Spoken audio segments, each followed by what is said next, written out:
Сәлем достар, сіздермен EasyKZ. Қаржылық сауаттылық және инвестиция тақырыбын қазақша, қарапайым тілмен жеткізетін арна. Қазақстандық инвесторлар қандай қателікті көп жібереді? Менің тәжірибемде және өмірден алынған жағдайлар негізінде сіздермен біздің инвесторлардың жиі жіберетін қателіктерімен бөлісетін боламын. Мүмкін, сіз де инвестор бола тұра осы қателіктерді қайталап жүрген шығарсыз. Бұл видеода ең көп кездесетін топ 6 қателікті теріп алып, сіздерге талдамасын айтатын боламын. Видеоны соңына дейін көріп, лайк басып, пікір жазуды ұмытпаңыздар. Ал мен бастайын. Инвесторлар жеке портфель құру барысында қаншалықты тәуекелге дайын екендіктерін алдын ала білулері керек. Ал ол тек әрбір инвестордың жеке жағдайына байланысты. Мысалы, портфель инвестордың жасына, қаржылық жағдайына, отбасылық статусына негізделе құрылады. Дәл осы портфельді құрар кезде инвесторларымыз мен алда айтатын қателіктерді өте жиі жіберіп жатады. Енді қателіктерді айтуға кірісейік.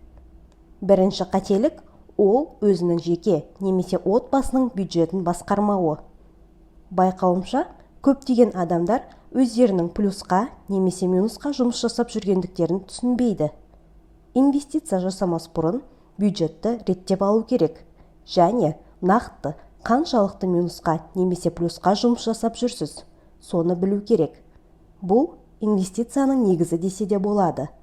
Егер плюсқа жұмыс жасап жүрсеңіз, яғни табысыңыз шығындарыңыздан артық болса, қаншалықты артық, қандай сумманы ай сайын инвестициялық портфель құруға жұмсай аласыз?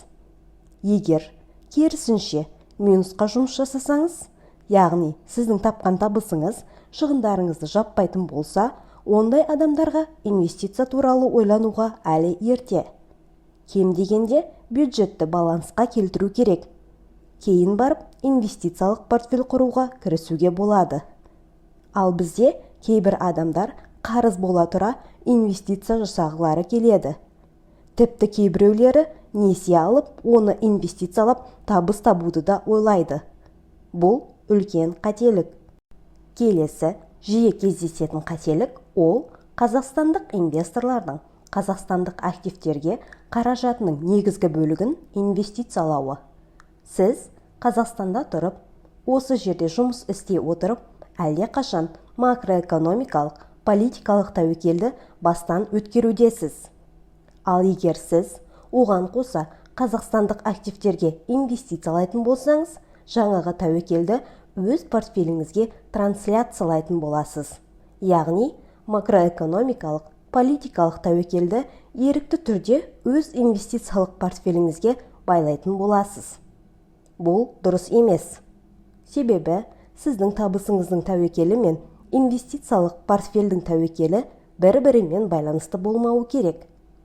Егер осылай болған жағдайда, егер елімізде бір қандай да бір жағдай орын алатын болса, сіз табысыңыздан ғана емес, инвестициялық портфеліңізден де айырылып қалуыңыз мүмкін. Ресейде болған жағдайды мысалға алып қарастырсаңыздар, айқын картинаны көретін боласыздар. Сол себепті қазақстандық инвесторларға халықаралық активтерге де инвестициялауға кеңес беремін. Ол активтердің Қазақстанмен байланысы болмағаны, мүмкін болса теріс байланысы бар активтерге инвестициялау дұрыс.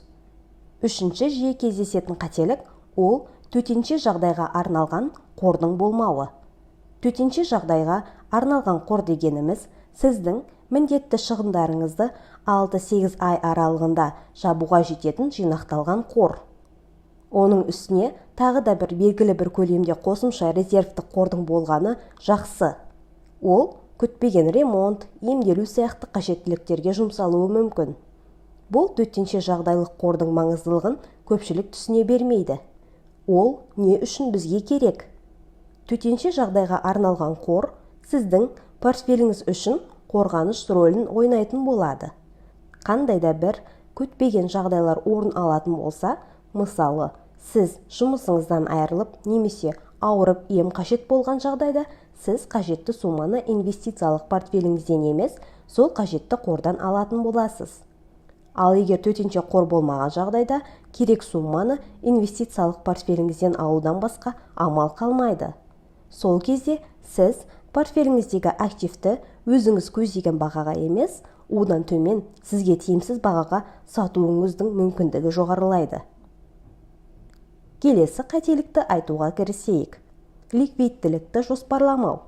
Адамдардың көпшілігі болашақта алдағы жылдары қандай үлкен шығындардың және қандай қаржылық түсімдердің болатынын, және осы шығындар мен кірістердің болашақта олардың инвестициясына қалай әсер бере алатындығын білмейді, жоспарламайды.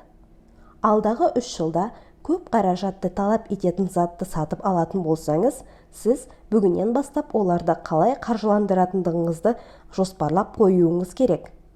Егер онда жоспар болмаған жағдайда, ұзақ уақыт портфельде ұстауды талап ететін тәуекелі жоғары активке тым ақша көп салып қоюыңыз мүмкін.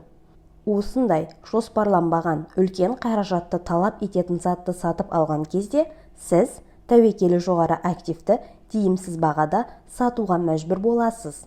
Бұл үлкен қателік.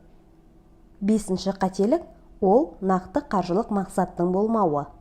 Мен зейнетке шығу үшін инвестициялаудамын деп жоспар құру жеткіліксіз. Сіз қашан зейнеткерлікке шығуды ғана емес, зейнетке шыға отырып, айына қанша табыс тауып отырғыңыз келетіндігін де жоспарлап қою керексіз. Балаларыңыз бен немерелеріңізге қандай суммаға мұра қалдырғыңыз келеді? Зейнетке шыққаннан кейін өзіңізге қанша уақыт қалдырасыз? Бұның бәрін білу сізге жұмыс істеуді тоқтатқан кезде сіз қандай сумманы инвестициялап қоюыңыз керектігін анықтауға көмектеседі. Сол зейнеткерлікке шығуға қажетті белгілі бір сумманы жинау үшін ай сайын қандай сумманы аудару керексіз? Осы сияқты сұрақтардың басын ашып алуға көмектеседі. 6-шы қателік – ол инвесторлардың, танымал блогерлердің инвесторлардың құрған портфелін қайталауға тырысуы. Бұл тиімсіз тәжірибе.